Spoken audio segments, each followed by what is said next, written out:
नमस्कार, मैं हूं अशोक वर्मा। आप देख रहे हैं टीवी 20 न्यूज। टीवी 20 न्यूज पर फटाफट खबरें जारी हैं। देखते रहिए टीवी 20 न्यूज, बने रहिए हमारे साथ। आजमगढ़ जनपद में पुलिस अधीक्षक अनुराग आर्य के निर्देश पर अपराधियों पर नियंत्रण हेतु चलाए जा रहे अभियान के तहत जनपद के विभिन्न थानों की पुलिस ने बड़ी कार्रवाई करते हुए कई आरोपियों को गिरफ्तार कर सलाखों के पीछे भेज दिया है। क्रमवार आप जान लीजिए कि बरधा पुलिस ने 45 पौवा देसी शराब के साथ जहां एक अभियुक्त को गिरफ्तार किया है, तो वहीं दूसरी कार्रवाई में बरधा पुलिस ने ही चाकू से मारकर घायल करने वाले 2 अभियुक्तों को गिरफ्तार किया है। दीदारगंज पुलिस अपनी कार्रवाई में अवैध 20 शराब के साथ अभियुक्त को गिरफ्तार किया है, तो वही थाना जियनपुर पुलिस ने 2 नफरवांछित अभियुक्तों को गिरफ्तार करने में कामयाबी हासिल की है। तैबरपुर पुलिस नाबालिग के साथ अश्लील हरकत करने वाले अभियुक्त को 24 घंटे के अंदर गिरफ्तार किया, तो वही मुबारकपुर पुलिस ने तमंचे व कारतूस के साथ 2 अभियुक्तों को गिरफ्तार किया है। थाना कप्तानगंज पुलिस ने चोरी की मोटरसाइकिल के साथ अभियुक्त को गिरफ्तार किया है, तो वही थाना देवगा पुलिस ने 1 किलो 400 ग्राम नाजायज गांजा के साथ एक अभियुक्त को गिरफ्तार किया है। थाना तोड़िया पुलिस की बात करें तो पुलिस ने 2 वांछित लुटेरे को गिरफ्तार कर एक अवैध बोलेरो गाड़ी व नकदी बरामद किया है, तो वहीं थाना कंधरापुर पुलिस ने फेसबुक पर मुख्यमंत्री उत्तर प्रदेश के विरुद्ध आपत्तिजनक टिप्पणी व अभद्र पोस्ट करने वाले अभियुक्त को गिरफ्तार किया है। 15 जनवरी 2022 की जनता के 40 साल बर्बाद कर देने वाले विधायक के खिलाफ परिवर्तन का शंखनाद करते हुए कांग्रेस के जिला अध्यक्ष प्रवीण कुमार सिंह ने बड़ा गणेश जी के मंदिर प्रांगण में 21 ब्राह्मणों स्वस्तिक वाचन और गणेश वंदना की और परिवर्तन शंखनाद किया। गणपति महाराज के सानिध्य में परिवर्तन शंखनाद कर चुनावी माहौल को गरमाने की कोशिश की है। इस मौके पर मौजूद ब्राह्मणों के भारी दलबल के बीच प्रवीण कुमार सिंह ने गणपति के श्री चरणों में आरती करते हुए चौक स्थित दक्षिण मुखी देवी का भी दर्शन और पूजन किया। इस अवसर पर मध्य चौक के बीच खड़े होकर 21 ब्राह्मणों ने स्वाभिमान और परिवर्तन का शंखनाद करते हुए शंख बजाकर प्रवीण सिंह के विजयी होने का उद्घोष किया। मीडिया से बात करते हुए जिला अध्यक्ष प्रवीण कुमार सिंह ने क्या कुछ कहा, सुनिए। कांग्रेस पार्टी से आपको टिकट मिले हैं सर, इस पर कैसे आप? देखिए, इस समय मैं सदर विधानसभा का प्रत्याशी हूँ। आप जानते हैं मैं छात्र राजनीति से आता हूँ, संघर्ष ही मेरा जीवन है। ऐसे क्रम में आजमगढ़ की जो संस्कृति है, आजमगढ़ की जो विरासत है, लोकतांत्रिक मूल्यों के साथ रहा है, विपक्ष की भूमिका अदा किया है और हमेशा सत्ता के खिलाफ लगभग कमोबेश रहा है। ऐसे में मैं सिर्फ ये कहना चाहता हूँ कि भारतीय जनता पार्टी की प्रचंड बहुमत की सरकार जब अन्याय कर रही थी, जुल्म कर रही थी, जाति कर रही थी, यहाँ तक कि समाजवादी पार्टी के कार्यकर्ताओं के साथ भी जब जाति कर रही थी, तो ये लोग खड़े होने की स्थिति में नहीं रहे।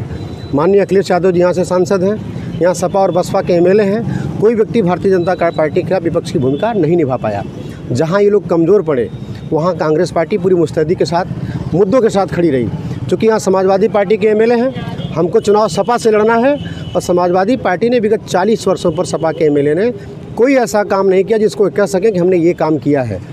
विधानसभा में कोई आवाज़ नहीं उठा सके। शहर को अगर देख लीजिए, कम से कम लगभग 1.25 लाख मतदाता शहर का है, शहर के मतदाताओं के लिए कुछ नहीं किया। अर्ध शहरी जो क्षेत्र है वहाँ के लिए इनकी कोई प्लानिंग नहीं है। चिकित्सा शिक्षा के क्षेत्र में चिकित्सा का कोई कार्य नहीं हुआ। स्वास्थ्य के क्षेत्र में जो सदर अस्पताल 67 में बना, मैं बार बार कई प्लेटफॉर्म से कह चुका हूँ, वो दलालों का अड्डा बन चुका है, लूट खसोट का अड्डा बन चुका है। जो भी कांग्रेस ने कार्यक्रम किए, केंद्रीय विद्यालय को देख लीजिए आप, CSC स्वास्थ्य प्राथमिक स्वास्थ्य केंद्रों को देख लीजिए, सामुदायिक स्वास्थ्य केंद्रों को देख लीजिए, कहीं डॉक्टर नहीं है, सड़कें टूटी हुई हैं, पूरी तरीके से खस्ता हाल है क्या? गाड़ियों के काफिले हैं। वो आजमगढ़ जनपद के एक एक पिता के पुत्र को अपना गनर बना देना चाहते हैं। गाड़ियों के काफिले से बेरोज़गारों का जो दर्द है, जो बेरोज़गारी का दर्द है, ये लोग गाड़ियों के काफिले से, महंगी महंगी गाड़ियों के काफिले से, मतलब एक तरह से उसको ये उसका अपमान कर रहे हैं कि देखो तुम बेरोज़गार हो, तुम्हारे पास कुछ नहीं, हमारे पास गाड़ियों का काफिला है। मैं आपके माध्यम से कहना चाहता हूँ कि आजमगढ़ जनपद की जो भी आवाज़ है, उस आवाज़ के साथ मैं खड़ा रहूँगा। और मैं आजमगढ़ की जनता से आपके माध्यम से अपील करता हूँ कि मैं संघर्ष कर रहा हूँ, मेरे संघर्षों में आप मेरे साथ खड़े रहे हैं। आपकी जहाँ पीड़ा है, हर पीड़ा के साथ मैं आपके खड़ा रहूँगा। जो भी मुद्दे हैं, हर मुद्दे के साथ मैं आपको खड़ा रहूँगा। अगर कहीं हमको आप पा गए, अभी मैं देखिए इसके पहले चाहे पलिया का मामला हो, चाहे व्यापारी के मामला हो, चाहे विधायक का मामला हो, चाहे गोधौरा में दलितों का मामला हो, जहाँ चाहे NRC का मामला हो, जहाँ जहाँ ज़रूरत पड़ी वहाँ मैं बगैर डर के, निडर होकर, निष्पक्षता के साथ, पूरी मुस्तैदी के साथ विपक्ष की भूमिका न निभाया और खड़ा रहा। और आगे भी आजमगढ़ जनपद में DAV डिग्री कॉलेज से छात्र राजनीति की शुरुआत किया हूँ। जहाँ ज़रूरत पड़ेगी नौजवानों के लिए, बेरोजगारों के लिए, बुजुर्गों के लिए, सबके लिए खड़ा रहूँगा। आजमगढ़ में जिला कांग्रेस कैंप कार्यालय पर कांग्रेसियों ने NDTV के पत्रकार कमाल खान के हृदय गति रुक जाने से हुए आकस्मिक निधन पर 2 मिनट का मौन रखा और उन्हें श्रद्धांजलि अर्पित की और शोक संतप्त परिवार के प्रति संवेदना व्यक्त किया। कांग्रेस प्रवक्ता ओंकार पांडे ने कहा, पत्रकारिता जगत के निष्पक्ष पत्रकार चतुर्थ स्तंभ के एक मजबूत स्तंभ एनडीटीवी के वरिष्ठ पत्रकार कमाल खान के निधन से पत्रकारिता जगत की ही बहुत बड़ी क्षति हुई है। वरिष्ठ पत्रकार होने के बावजूद कमाल खान लगातार फील्ड रिपोर्टिंग करते रहे। खबरों के विश्लेषण का उनका ढंग हमेशा काबिल तारीफ रहा। उनके निधन से पत्रकारिता जगत की जो क्षति हुई है इससे निकट भविष्य में पूरा कर पाना संभव नहीं है। पत्रकारिता जगत के मशहूर स्तंभ और निष्पक्ष पत्रकार कमाल खान जी के निधन से पत्रकारिता जगत की अपूर्वी क्षति हुई है। कमाल खान जी निष्पक्षता के लिए जाने जाते रहे हैं। एनडीटीवी में उन्होंने बहुत दिन तक काम किया था और देर रात अचानक हृदय गति रुकने से उनका निधन हो गया।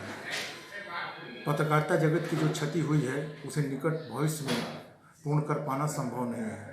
हम शोक संतप्त परिवार के प्रति संवेदना व्यक्त करते हैं और मृत आत्मा की शांति के लिए। आजमगढ़ जिले के कासिमपुर गांव के ग्रामीणों ने कब्रिस्तान पर अवैध कब्जा करने का आरोप लगाया है और डीएम से शिकायत की है। जिलाधिकारी कार्यालय पर पहुंचे कासिमपुर गांव के ग्रामीणों ने बताया कि सरकारी अभिलेखों में कुछ जमीन कब्रिस्तान के नाम से दर्ज है। वहां रह रहे कुछ लोग कब्रिस्तान की जमीन पर अवैध तरीके से कब्जा कर लिए हैं। जब गाँव में किसी की मृत्यु हो जाती है तो शव के दफन करके ले जाते समय अवैध कब्जाधारी मारपीट पर आमादा हो जाते हैं। इस संबंध में कई बार मुकामी थाने व एसडीएम को शिकायत किया गया, लेकिन कोई ठोस समाधान नहीं निकला। ग्रामीणों ने जिलाधिकारी को शिकायती प्रार्थना पत्र सौंप कर मांग किया है कि कब्रिस्तान की जमीन पर हुए अवैध कब्जे को जल्द से जल्द खाली कराया जाए। कहाँ के रहने वाले हैं? हम अंबारी कासिमपुर के तहसील है, हमारा गांव है। क्या मामला है आप लोग आए हैं? मामला हमारा ये है कि हमारा कब्रिस्तान है 197 नंबर है उसका और 1 एकड़ 917 कड़ी हमारा जो है रकबा है। उसको अवैध तरीके से हमारे कब्रिस्तान को कब्जा किया जा रहा है और उसमें जो 4 यादव हैं मंडई रख लिए हैं दबंग किस्म के। और वहाँ जब हम लोग किसी का मृत्यु होता है उसमें हम लोग जाते हैं तो लाठी डंडे से लेके हम लोगों को दौड़ाया जाता है उसमें और हम लोग उसमें परेशान भी हो जाते हैं। हमारे गांव के जितने लोग हैं उसमें जाते हैं, मतलब मिट्टी को लेके उसमें तो थाना तहसील पे गए तो कुछ हुआ, सुनवाई नहीं हो रही आप लोग की? नहीं, थाने पे हम लोग कई बार गए तो होती है सुनवाई, लेकिन इस तरीके से नहीं होती है कि हमारा वहाँ से अवैध कब्जा हटाया जाए। तहसील में क्या तहसील पे क्या होता है? मतलब एसडीएम साहब को कई बार हम लोगों ने ज्ञापन दिया है और तहसील वाले जो हैं लेखपाल साहब को दे देते हैं। लेखपाल साहब क्या करते हैं क्या नहीं करते हैं कुछ पता भी नहीं चलता है। क्या चाहते हैं आप लोग?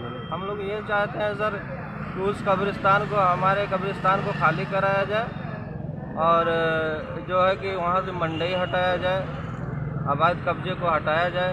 हमारा कब्रिस्तान है तो उसको कब्रिस्तान रहने दिया जाए जी। सगड़ी तहसील क्षेत्र की नगर पंचायत जैनपुर में पेयजल व्यवस्था सुदृढ़ और बेहतर न होने से लोगों को काफी दिक्कतों का सामना करना पड़ा था। गर्मी के दिनों में लोगों को शुद्ध पेयजल की आपूर्ति नहीं हो पाती थी। इन्हीं सब समस्याओं को देखते हुए चेयरमैन हरिशंकर यादव ने नगर पंचायत जैनपुर के अजमतगढ़ रोड पर फल मंडी के पास प्याऊ, अजमतगढ़ रोड पर ही कब्रिस्तान के पास प्याऊ, हसन पट्टी वार्ड के स्वागत द्वार पर मछली मार्केट एवं हैडल कॉलोनी के पास प्याऊ की व्यवस्था कराई है, जिसका आज उद्घाटन किया गया। इस दौरान चेयरमैन हरिशंकर यादव ने कहा कि हमारे नगर पंचायत की अब बड़ी समस्या थी। मैं प्रयत्नशील था कि इसको जल्द से जल्द करवा दूं, लेकिन कोविड-19 की वजह से हमको शासन से पैसा नहीं मिल पाया था, जिससे दिक्कतें हो रही थी। काफी मशक्कत के बाद हमारा प्रयास सफल रहा। आप अपना परिचय बताइए। अभिषेक जायसवाल, जैनपुर। चेयरमैन साहब द्वारा जो आज ये उद्घाटन किया गया है, इससे जनता को क्या लाभ मिलेगा? इससे जनता को बहुत लाभ है, क्योंकि सुबह से लोग मंडी में आते हैं और सभी लोगों को पानी पीने की सुविधा नहीं थी। ये 25 साल से कोई कार्य नहीं हुआ था। इसके पहले कभी ना शौचालय था, ना मूत्रालय था, ना कभी प्याऊ था। और चेयरमैन साहब 5 साल से आए हैं, इन्होंने बहुत विकास किया है। और जितने भी सब्जी मंडी में लोग आ रहे हैं, जा रहे हैं, सबको पानी पीने का सुविधा है, शौचालय का है, सब कुछ का सुविधा है। और इससे अच्छा कार्य नगर पंचायत में नहीं चाहिए। मैं हरिशंकर यादव, चेयरमैन नगर पंचायत जैनपुर, जनपद आजमगढ़।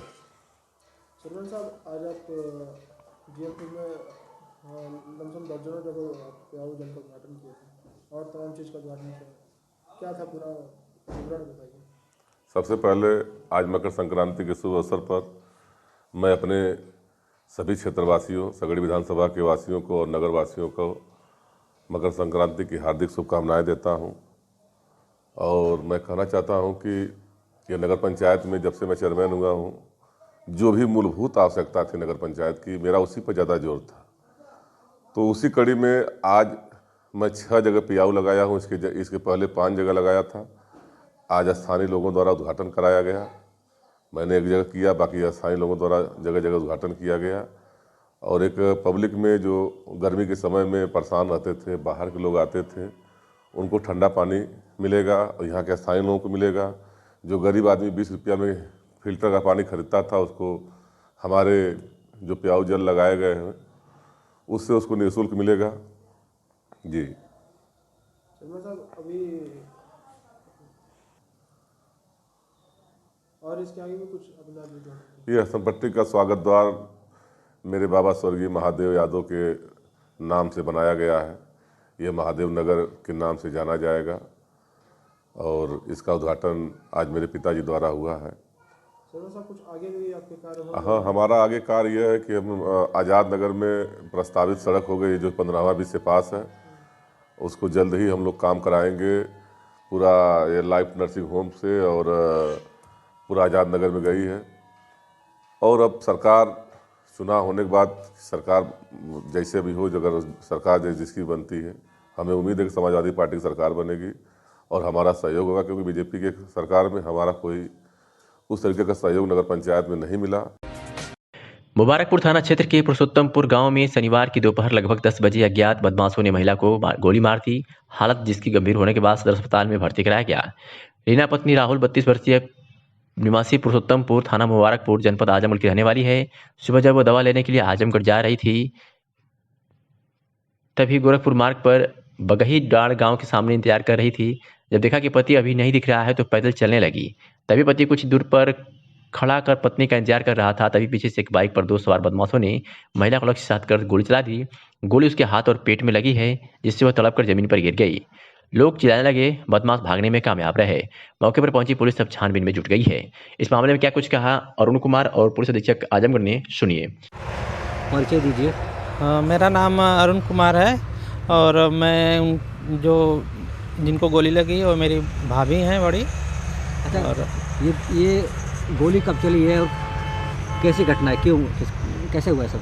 अभी तो इसके बारे में कुछ जानकारी नहीं है। सुबह में वो सोनोग्राफी के लिए दवा के लिए घर से निकली हैं और उनके हस्बैंड 4 व्हीलर उनकी बनकट खड़ी थी, बनकट से लेके आ रहे थे और उनको फ़ोन किए हैं कि रास्ते में आ जाइए, हम रिसीव कर ले रहे हैं। क्योंकि रास्ता ख़राब है तो पैदल पैदल आ रही थी और बीच में ही कुछ अज्ञात लोग आए हैं और उनको गोली मार दिए हैं। तो गोली मारने से पहले कुछ उन लोगों ने कहा था ऐसा कुछ नहीं कहा, डायरेक्ट आए हैं लोग और पीछे सामने से गोली मारने के आए हैं तो पीछे घूम गई और पीछे से उनको गोली लग के हाथ से और पेट तक पूरा आ गया। अभी वो कहाँ गई हैं? अभी हम लोग तुरंत तत्काल उनको सदर लेके गए थे, सदर से इमरजेंसी में दिखाए और वहाँ से लोग रेफ़र कर दिए हैं। इस समय बनारस के लिए लेके जा रहे हैं लोग। आपके परिवार से कोई किसी की आपसी दुश्मनी भी है? नहीं, हम लोगों से किसी परिवार से, हमारे इर्द गिर्द में किसी से दुश्मनी नहीं है और बाकी बता नहीं सकते हैं। और आपको क्या लगता है कि मतलब कौन लोग हो सकते हैं? अब हमको कुछ पता नहीं है। अब डायरेक्टली उनके ऊपर बीता है और डॉक्टर साहब भैया जो हमारे हैं अब वो पर्सनली बता सकते हैं कि क्या मैटर है, ज़्यादातर वही जानते हैं। अच्छा, तो वो जो जिनको गोली लगी है, हाँ, तो उनके पति क्या करते हैं? उनके पति डॉक्टर हैं, उनका एक नर्सिंग होम है, अजमतगढ़ बाज़ार में चलता है। अच्छा, हाँ। क्या नाम है उसका? डॉक्टर राहुल कुमार। अच्छा, राहुल कुमार का नाम है जी। उनका, जो कि आजमगढ़ बाज़ार में प्राइवेट नर्सिंग होम है जी। तो क्या लगता है कि मतलब इसमें किसी ने कुछ जो कि रंगदारी या फिरौती का कुछ मामला है? नहीं, ऐसा रंगदारी फिरौती का कोई मामला नहीं है सर। अभी वो आएंगे तभी हम लोगों का कुछ पता चल पाएगा क्लियर इसके बारे में। आज सुबह लगभग 9:30 बजे थाना मुबारकपुर अंतर्गत गांव पुरुषोत्तमपुर में एक 35 वर्षीय महिला को हाथ व कमर में गोली लगने की सूचना चौकी प्रभारी बनकट को प्राप्त हुई। इस सूचना पर तत्काल थाना प्रभारी और एसपी सिटी और सीओ साहब को मौके पर भेजा गया। जो मजरूबा है उनको जिला अस्पताल प्राथमिक उपचार के लिए भेजा गया, जहाँ पर उनका प्राथमिक उपचार होने के बाद उनको बनारस बेहतर उपचार के लिए रेफ़र किया गया है। जो इंजर्ड महिला है उनके पति के द्वारा हाल फिलहाल में एक ज़मीन खरीदी गई है। इनके द्वारा बताया गया है कि इसी ज़मीन को लेकर इनका कुछ विवाद था और जिन लोगों से विवाद था उन्हीं के द्वारा ये घटना कारित की गई है। घटनास्थल का निरीक्षण मेरे द्वारा किया गया है। मौके पर वर्तमान में एसपी सिटी और सीओ सदर मौजूद हैं।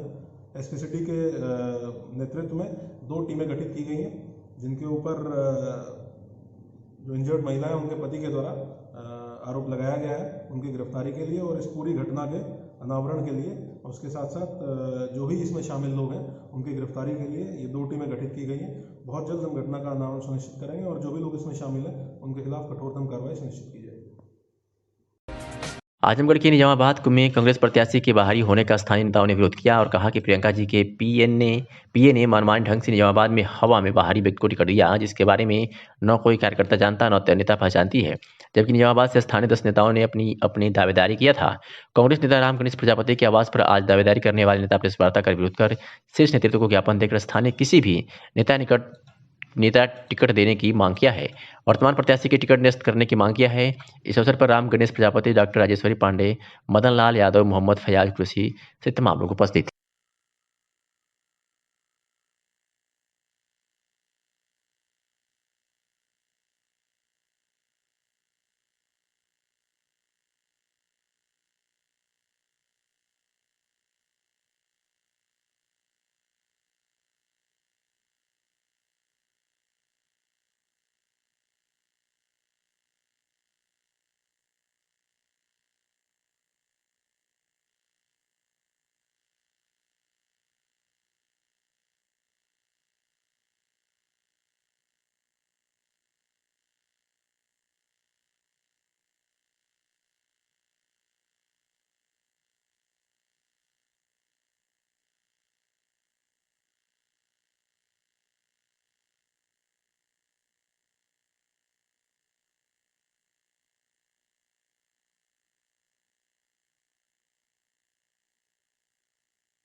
एसपी के निर्देश पर भदोही पुलिस ने फ्लैग मार्च के रामजन को सुरक्षा का एहसास कराया है। उत्तर प्रदेश आगामी विधानसभा निर्वाचन 2022 को शांतिपूर्ण एवं सकुशल संपन्न कराए जाने के दृष्टिगत डॉक्टर अनिल कुमार पुलिस अधीक्षक भदोही के निर्देशन में आज राजेश भारती अपर पुलिस अधीक्षक भदोही के नेतृत्व में Rajesh Kumar assistant commandant CRPF सहित तमाम पुलिस बल ने अपने क्षेत्र में जाकर के विधानसभा चुनाव को सुरक्षापूर्ण और सही तरीके से संपन्न कराने हेतु लोगों को एहसास दिलाया है कि किसी भी प्रकार की बाधा कोई उत्पन्न करता है तो उसके ऊपर तत्काल कार्रवाई की जाएगी।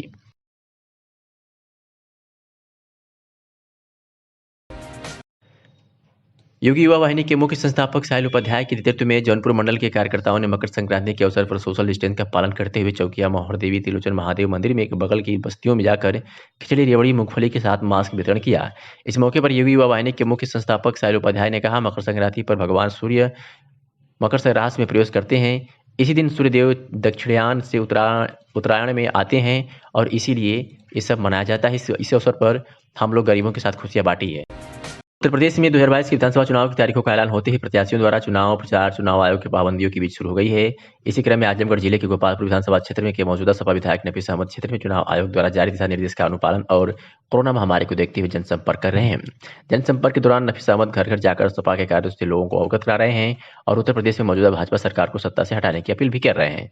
जनसंपर्क के दौरान उन्होंने सपा की सरकार आने पर सबको 300 यूनिट बिजली मुफ्त देने और वृद्धों को 1500 रुपये प्रति माह दिए जाने की बात कही। सपा विधायक ने गरीबों मजलूमों के हितों और भारतीय संविधान को बचाए रखने के लिए भाजपा को हटाकर सपा सरकार को लाना आवश्यक बताया। गोपालपुर विधानसभा क्षेत्र के विकास के संबंध में उन्होंने अपनी प्रतिबद्धता दोहराते हुए सरकार बनने पर पूरा भी बात करने की बात कही। जैसा कि गोपालपुर में 7वें चरण में मतदान है जी, और चुनाव आयोग का प्रतिबंध भी बहुत है चुनाव प्रचार को लेकर के। ऐसे में पार्टी की रणनीति और आपकी रणनीति गोपालपुर विधानसभा क्षेत्र में क्या रहेगी? हम लोगों की तो शुरू से रणनीति रहती है कि अपने सम्मानित साथियों के साथ हम घर घर द्वारे द्वारे जाते हैं। पिछले चुनाव में भी हमने कोशिश की थी कि घर घर पहुँचे, इस बार भी हम लोग घर घर जा रहे हैं और चुनाव आयोग ने उस पर प्रतिबंध भी नहीं लगाया है। हम लोग अपने सम्मानित साथियों के साथ सेक्टर प्रभारी के हम द्वार द्वार जाकर माननीय अखिलेश यादव जी को मुख्यमंत्री बनाने के लिए, समाजवादी की सरकार लाने के लिए और भाजपा का जो भाजपा ने 5 साल तक जो जनता को परेशान किया है, किसान बेहाल हो गया, नौजवान बेहाल हो गया, माताएं बहनें बेहाल हो गईं, इन सारे मुद्दों को ले जाकर जनता को अवगत करा रहे हैं और बड़ा उत्साह है। इस बार हमको पूरी उम्मीद है कि गोपालपुर की सम्मानित जनता हमें भारी मतों से जिताकर पिछले बार के भी रिकॉर्ड को तोड़ने का काम करेगी। ऐसा आपको ऐसा लगे कैंपेनिंग में आपकी पूरा ऊर्जा पूरा उत्साह सारे कार्यकर्ताओं में प्रेषित है? जी पूरी तरीके से, और हम तो ये कह रहे हैं कि हम इस बार 2022 के चुनाव में इस बार हम लोग ऐतिहासिक जीत करने जा रहे हैं। इतनी बड़ी जीत इससे पहले समाजवादी पार्टी की गोपालपुर में नहीं हुई है। यदि आपकी सरकार बनती है और आप यहां से विधायक दूसरी बार भी चुन के जाते हैं, गोपालपुर के लिए कुछ विशेष व्यवस्था है आपके? देखिए, पहले दिन से 2017 से हम लड़ रहे हैं और हमारे माननीय राष्ट्रीय अध्यक्ष पूर्व मुख्यमंत्री अखिलेश यादव जी ने कहा भी था कि सरकार बनने पर हमारे क्षेत्रवासियों के लिए तहसील बनाने के लिए, कन्या विद्या कॉलेज खोलने के लिए, गर्ल्स कॉलेज खोलने के लिए, बच्चों को अच्छी तरीके से ट्रेनिंग मिले उसके लिए स्पोर्ट स्टेडियम बनाने के लिए, और सबसे ज़रूरी यहाँ पर एक चीज़ और थी कि यहाँ 100 बेड का सुपर स्पेशलिस्ट हॉस्पिटल बने, और ये सारी सपने हमारे माननीय अखिलेश यादव जी के उसमें पूरा होगा।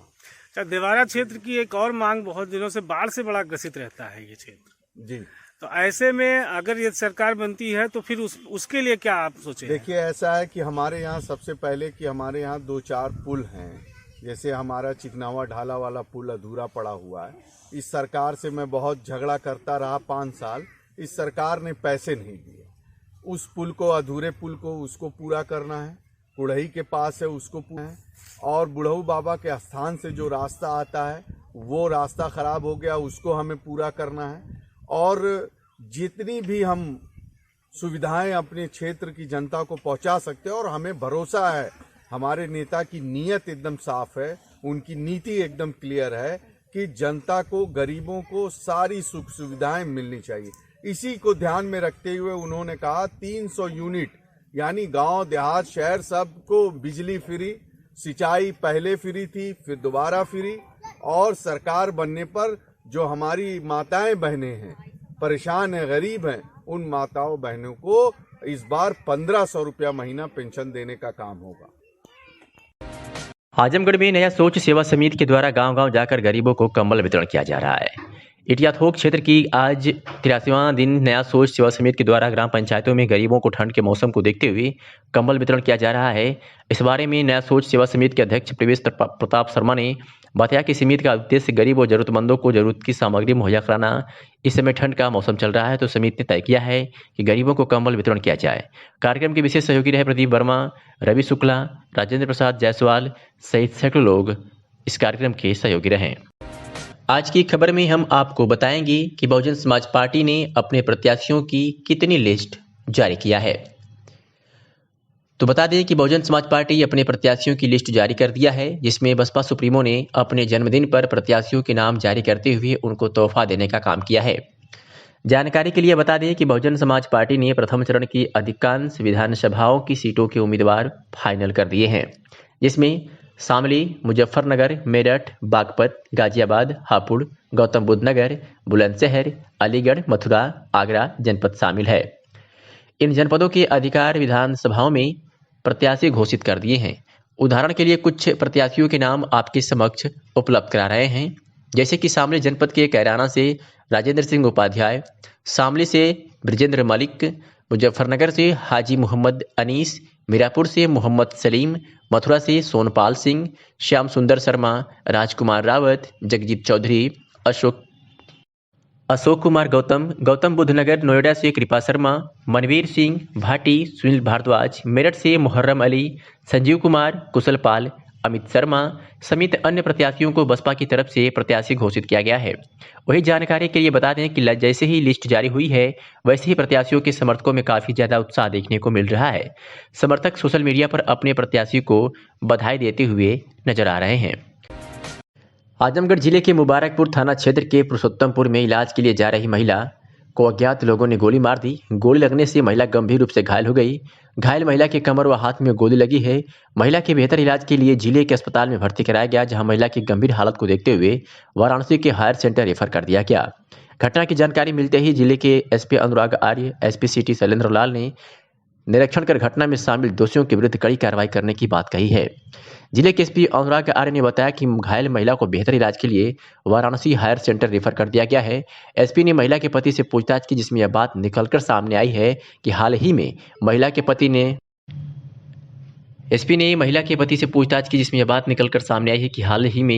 पति ने एक जमीन खरीदी है, उसी को लेकर विवाद था और वह लोग इस घटना को अंजाम दिए हैं। आरोपियों की गिरफ्तारी के लिए एसपी ने 2 टीमों का गठन कर दिया है। जल्द ही आरोपियों को गिरफ्तार किया जाएगा। इसके साथ घटना में शामिल सभी दोषियों के खिलाफ कठोरतम कार्रवाई भी की जाएगी। क्या कुछ कहा मीडिया से हुई बातचीत में एसपी अनुराग आर्य ने, आपको सुनवाते हैं। आज सुबह लगभग 9:30 बजे थाना मुबारकपुर अंतर्गत गांव पुरुषोत्तमपुर में एक 35 वर्षीय महिला को हाथ व कमर में गोली लगने की सूचना चौकी प्रभारी बनकट को प्राप्त हुई। इस सूचना पर तत्काल थाना प्रभारी और एसपी सिटी और सीओ साहब को मौके पर भेजा गया। जो मजरूबा है उनको जिला अस्पताल प्राथमिक उपचार के लिए भेजा गया, जहाँ पर उनका प्राथमिक उपचार होने के बाद उनको बनारस बेहतर उपचार के लिए रेफर किया गया है। जो इंजर्ड महिला है उनके पति के द्वारा हाल फिलहाल में एक ज़मीन खरीदी गई है। इनके द्वारा बताया गया है कि इसी ज़मीन को लेकर इनका कुछ विवाद था और जिन लोगों से विवाद था उन्हीं के द्वारा ये घटना कारित की गई है। घटनास्थल का निरीक्षण मेरे द्वारा किया गया है। मौके पर वर्तमान में एसपी सिटी और सीओ सदर मौजूद हैं।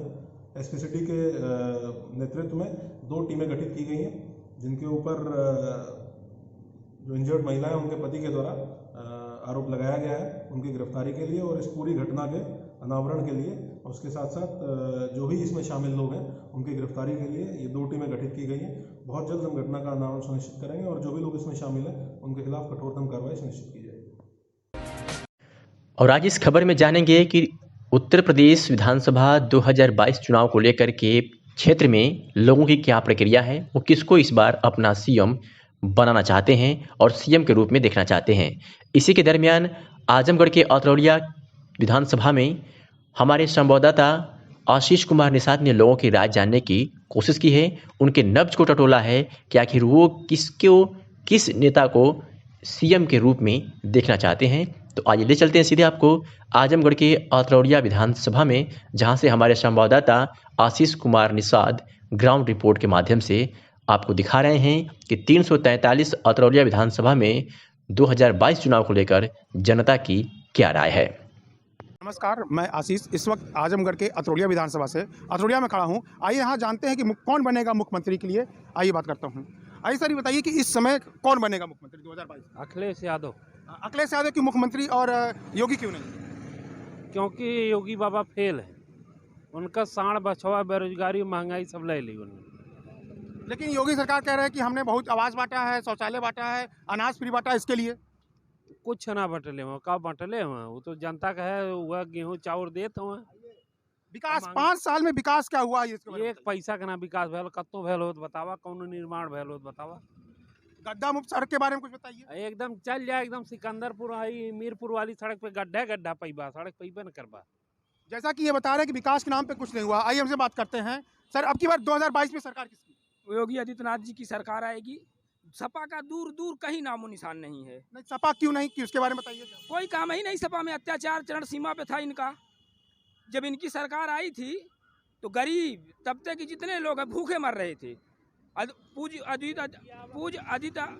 योगी आदित्यनाथ जी की सरकार आई, गरीबी दूर हुई, सबको शौचालय मिला, सबको घर मिला, सबको राशन मिली, सबको बिजली मिली, सबका विकास हुआ। 5 साल में क्या मुद्दा क्या किए अतरौलिया विधानसभा में, क्या किए? अतरौलिया विधानसभा में यहाँ मेरा कोई विधायक नहीं था, लेकिन तब भी विकास के नाम पे आप चले जाइए, ठीक है, किसी गांव में चले जाइए, अगर आपको विकास देखना है, घर घर आपको शौचालय मिलेगा। इन्होंने ये कह रहे हैं कि विकास के नाम पे हमारा आजमगढ़ में कोई विधायक नहीं था, इसलिए विकास नहीं। आइए बात करते हैं कि क्या क्या हुआ विकास के बारे में बताइए। इन्होंने क्या इस तरह के विधायक नहीं थे, इनके क्या हुआ? इनके शासन काल में कोई विकास नहीं हुआ है। पहला चीज ये एक विकास का नाम बता दें, अतरौलिया विधानसभा की धरती है, एक विकास। समाजवादियों का विकास कहीं से आप चाहे अम्बेडकर नगर बॉर्डर से लेके निजामाबाद बॉर्डर तक जाएंगे, विकास ही विकास है। समाजवादी पार्टी सरकार की देन है।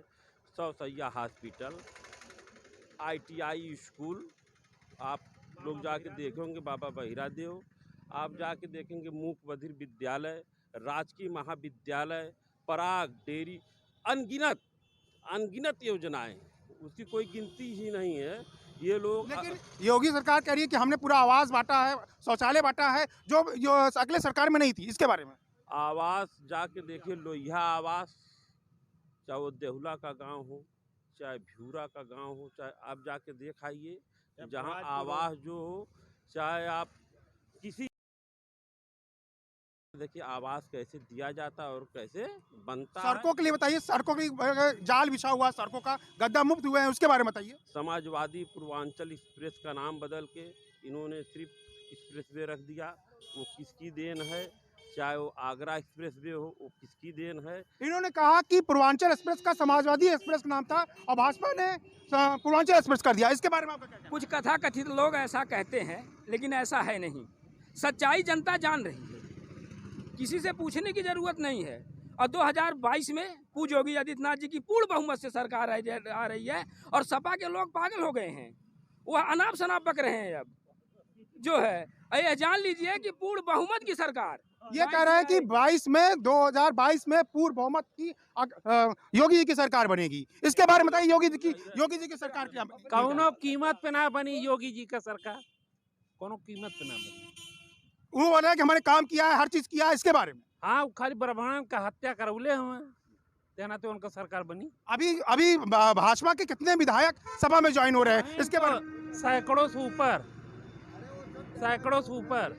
ये कह रहा है कि अभी भाजपा के विधायक सभा में जा रहे हैं, ये क्या है? क्यों? मौर्या जी चले गए भाजपा से छोड़ के। इसके बारे में बताइए। मौर्या जी कटने की डर है। आखिरी समय गए ना, क्यों नहीं 6 महीना पहले गए, सत्ता का पूरा लाभ लेते हुए। इसके बाद गए जब उनको टिकट नहीं मिला तो इसलिए गए। क्या स्थिति है 2022 में? स्थिति ठीक है। पूर्ण बहुमत की सरकार है भाई, उसमें कहने की क्या जरूरत है। पूर्ण बहुमत की सरकार, भारतीय जनता पार्टी पूर्ण बहुमत की सरकार बनाएगी।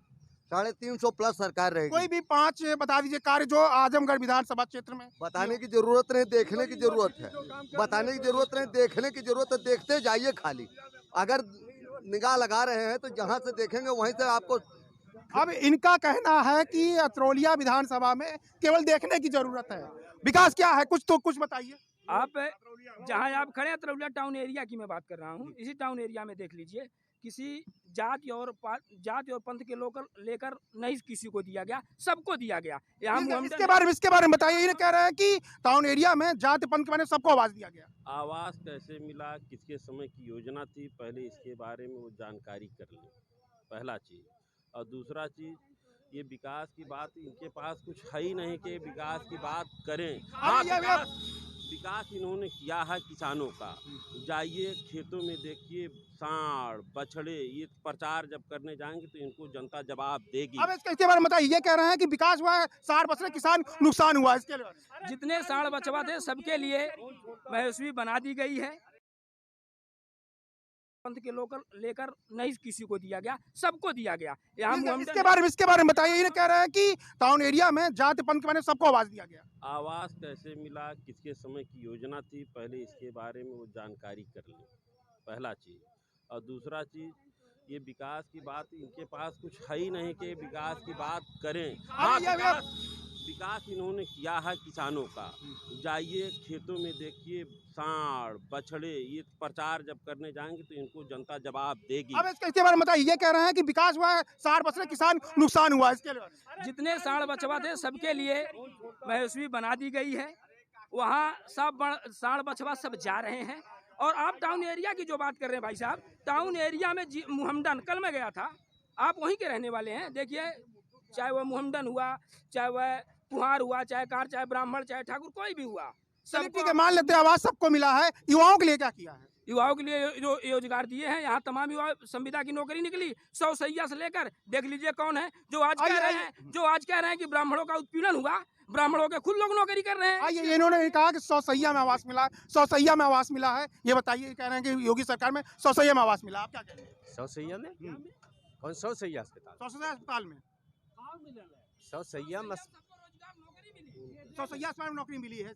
नौकरी युवाओं के लिए योगी सरकार ने क्या किया? आप 47 साल की उच्चतम स्तर बेरोजगारी है, ये आंकड़ा है, सरकारी आंकड़ा है। हाँ, इसको देख लीजिए। योगी ने कुछ किया युवाओं के लिए? कुछ नहीं, युवाओं के लिए एकदम निराश और हताश है। अब की बार किसकी 2022 में किसकी सरकार? सपा गठबंधन की है। सपा गठबंधन। क्यों योगी क्यों नहीं? योगी का कई चीज आप देख, सांड योजना, सब ज्यादा नुकसान, महंगाई, बेरोजगारी, गैस सिलेंडर, सब महंगा हो गया। मतलब ये कह रहे हैं कि महंगाई चरम सीमा पे है, इसलिए योगी की सरकार नहीं आएगी। इसके बारे में बताइए। इनका कहना है कि महंगाई चरम सीमा पे है, योगी सरकार नहीं, अब की बार अखिलेश सरकार। इनका गठबंधन 2019 में भी हुआ था, तब भी ये लोग पूर्ण बहुमत की सरकार बना रहे थे। महागठबंधन था इनका महागठबंधन फेल हो गया। अब 22 में पुनः योगी जी की सरकार बनेगी, इनका महागठबंधन फेल हो जाएगा। ये कह रहे हैं 2000 महागठबंधन फेल हुआ था, 2022 में कहाँ गठबंधन हो रहा है, इसके बारे में बताइए। महागठबंधन न फेल हुआ न फेल होगा। इन लोगों की योजना, ये लोग अपने खुद की चीज देख लें, ये लोग कितने बड़े गठबंधन के स्रोत पे चल रहे हैं। अभी तो खेला होबे हुआ है और यहाँ अब खदेड़ा होबे हुआ, मेला हो। और ये जो सांड गाय बछुआ को नहीं कंट्रोल कर पाए हैं, किसान करेंगे। एक चीज और आपसे कहेंगे कि अब यहाँ अभी तो खेला होबे हुआ है और यहाँ अब खदेड़ा होबे हुआ, मेला हो। और ये जो सांड गाय बछुआ को नहीं कंट्रोल कर पाए हैं, किसान करेंगे। एक चीज और आपसे कहेंगे कि अब यहाँ पे विधायक 3 बार लगातार विधायक हुए हैं, इसके बारे में बताइए। तीसरी बार इसे बताइए इसके बारे में। विधायक जी का शानदार काम, चाहे वो किसी भी धर्म जाति मजहब के हों, उनके पास जाते हैं तो निधि लिखने का काम सिर्फ वो इलाज पे करते हैं। अभी तक भाजपा के प्रत्याशी नहीं घोषित हुए। प्रत्याशी कैसे, कोई प्रत्याशी उनको कोई मिल ही नहीं रहा, दूर दूर तक उनके पास कोई प्रत्याशी नहीं। आइए, इन्होंने कह रहा है कि सब भाजपा के पास प्रत्याशी नहीं मिल रहा है, इसके बारे में बताइए। अभी इनके सपा के ही एक आदमी मुलायम सिंह के बहुत खास है, शायद उनके रिश्तेदार सुने में आया है, हरिओम यादव, जो बीजेपी ज्वाइन कर लिए हैं। अभी इनका विकेट गिरना चालू हो गया है और आप देखते जाइए, अभी बहुत दिन है। अभी बता देते हैं 2022 में आप लोग के हिसाब से 2022 में किसकी सरकार? योगी जी की सरकार। आइए आप बात करते हैं 2022 में अब की बार किसकी सरकार? अखिलेश की सरकार, समाजवादी पार्टी। कितनी सीटें से? 400 सीटें आएंगी इन लोग। आपके हिसाब की लगभग कितनी सीटें से सरकार भाजपा की? 350 प्लस। मतलब यहाँ आपको हम बता दें कि भाजपा समर्थन कह रहे हैं 300 प्लस और सपा समर्थन कह रहे हैं 400 प्लस। मैं आशीष कुमार निषाद, TV20 न्यूज से, अतरौलिया विधानसभा से। बच्चे के बीच विवाद में अपने ऊपर लगे आरोपों को नरसिंह सिंह ने बताया बेबुनियाद। बता दें कि विगत 12 तारीख को तपेश्वरी इंटर कॉलेज में 15 से 18 वर्ष के बच्चों को वैक्सीनेशन की प्रक्रिया में बाहर से आए बच्चों और प्रिंसिपल के बीच हुए विवाद के आरोपों में घिरे तपेश्वरी विद्यालय के अध्यापक नरसिंह सिंह आज TV20 न्यूज पर अपना पक्ष रखा है। उन्होंने टीवी20 न्यूज से हुई बातचीत में साफ तौर पर विद्यालय के प्रिंसिपल पर आरोप मढ़ते हुए अपने ऊपर लगे सारे आरोपों को सिरे से खारिज कर दिया है। एक तरफ जहां स्कूल के प्रिंसिपल का आरोप है कि एक दलित वर्ग के बच्चे को सामने लाकर नरसिंह सिंह हमें और हमारी छवि को खराब कर रहे हैं, तो वहीं दूसरी तरफ नरसिंह सिंह ने अपने बयानों में क्या कुछ कहा, आप खुद सुन लीजिए उन्हीं की जुबानी। मैं कहना चाहता हूं कि ऐसा नहीं है, मैं इसका खंडन करता हूं और वो आए दिन इस तरह की घटना करते रहते हैं। अभी विगत दिनों बच्चों से शासन से निर्धारित फीस से अधिक फीस उन्होंने वसूल किया और एक लड़का उसकी शिकायत किया, सारे लड़के शिकायत किए, आंदोलित हुए, मुख्यमंत्री पोर्टल पर उसको डाले, तो इन्होंने उस लड़के को बुला करके, जिस लड़के ने शिकायत किया था वो संयोग से पत्रकार भी था, उसका भाई गार्जियन उसका था, उस लड़के को, उसके भाई को इन्होंने विद्यालय में मारा पीटा और उसको बंधक बना लिया और वहाँ थाने पर इन्होंने सूचना दिया कि ये लड़का आया था और ये लड़कियों से छेड़खानी कर रहा था।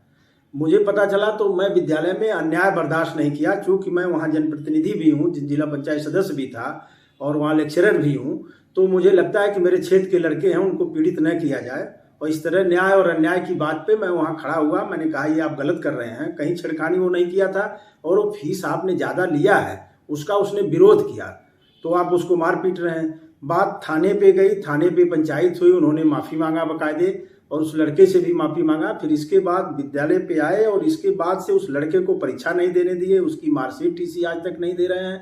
और उसी एवज में कि लड़के आंदोलित हुए थे फीस के लिए, उन्होंने कब 250 लड़के और लड़कियों को फेल कर दिया 11 में और उनको न तो रजिस्ट्रेशन नंबर दे रहे थे न तो TC दे रहे थे। वो विद्यालय बच्चे दर दर भटक रहे थे। फिर उन्होंने उनके विद्यालय में एक चपरासी है विनोद यादव का विद्यालय लाट घाट में चलता है।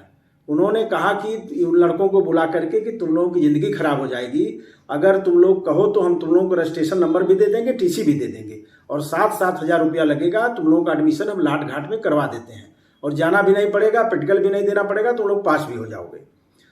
10 लड़के इसमें ऐसे उनके बहकावे में आ गए और 10 लड़कों ने 7-7 हज़ार रुपया प्रिंसिपल साहब को दिया और वो उन सबों का एडमिशन वहाँ करा दिए। उसी में ये लड़का भी था, अनिल कुमार इसका नाम है, उसी लड़के में था और इसको उस दिन विद्यालय में वैक्सीनेशन हो रहा था, उसको फ़ोन किया एक धीरेन्द्र कुमार, वहाँ LT ग्रेड में अध्यापक हैं विद्यालय पे, वो प्रिंसिपल साहब ने उनसे फ़ोन कराया। उसने कहा कि तुम चले आओ जल्दी विद्यालय पे, तुम्हारा चूँकि एडमिशन हम लोग कहीं प्राइवेट विद्यालय पे कराए हैं, वहाँ वैक्सीनेशन नहीं हो पाएगा, इसलिए इस विद्यालय पे चले आओ, तुरंत तुम्हारा वैक्सीनेशन करा देते हैं। वो जैसे था लोअर टी-शर्ट या जीन्स टी-शर्ट में था, वो तुरंत वहाँ से चल दिया और विद्यालय में आ गया। और विद्यालय में जब आया तो प्रिंसिपल साहब ने उसको बुलाया कि तुम बिना ड्रेस के कैसे आ गए, इस विद्यालय में पढ़ते हो? तो उसने कहा कि सर हमको धीरेन्द्र सर ने फ़ोन किया था और मैं इसीलिए आया हूँ वैक्सीनेशन लगवाने के लिए। तो उन्होंने कहा कि तुम ड्रेस क्यों नहीं पहन के आए? उसने कहा सर हमारे पास ड्रेस नहीं था और गंदा भी था, विद्यालय बंद था तो हम साफ नहीं करा पाए थे, और तो कहा गया कि तुरंत चले आओ, तो मैं तुरंत सर आ गया। इसके बाद उसको कुछ गाली दिए, उसको डांटे, उसको चमारिया बनाए, उससे पूछे किस जात की हो, कहाँ घर तुम्हारा है? उसने बताया कि मेरा घर शिवपुर है, अनिल कुमार नाम है, मैं चमार जात का हूँ। उन्होंने कहा भाग जाओ चमारिया साले, देखने में भी चमार लग रहे हो। इसके बाद उसने कह दिया कि सर क्यों गाली हमको दे रहे हैं। इसी बात पे प्रिंसिपल साहब और एक अध्यापक और एक चपरासी मिल करके उसको इतना मारे कि उसके नाक से खून आ गया, ब्लड से खून, उसके कान से खून आ गया, उसका पैर सूज गया है, उसके पीठ पे तमाम चोटों के निशान हैं। और वो लड़का किसी तरह से वहाँ से, उसके 2 दोस्त थे, उठा करके उसके घर ले गए। घर वाले थाने में जाकर तहरीर दिए SC/ST का मुकदमा दायर करने के लिए। उन्होंने कहा कि हमको मारे पीटे, हमको जासूदक शब्दों को गाली दिए। इसके बाद प्रिंसिपल साहब ने कल थाने पर जा करके, दरोगा उनको थाने पे बुलाया था, कोतवाल ने बुलाया था कि आप लोग आइए अपने अपना वर्जन दीजिए। दिनेश सिंह ने एक फर्जी तहरीर जाकर दिया वहाँ कि ये बच्चा विद्यालय पे लड़कियों से छेड़खानी करने आया था, जबकि किसी लड़की का कोई नाम नहीं है, कोई लड़की का कोई बयान नहीं है। उसने कहा कि साहब ठीक है, हम अगर छेड़खानी किए हैं तो उस लड़की को ले आइए, किस लड़की से छेड़खानी किए हैं। और वहाँ विद्यालय पे बाकायदे CCTV कैमरा लगा है, मार भी उसमें आई होगी, उनके द्वारा जो मारा गया उसका भी आया होगा, फुटेज आया होगा, और वो छेड़खानी अगर किया होगा तो उसका भी आया होगा। आज तक उसके साथ कोई न्याय नहीं हुआ।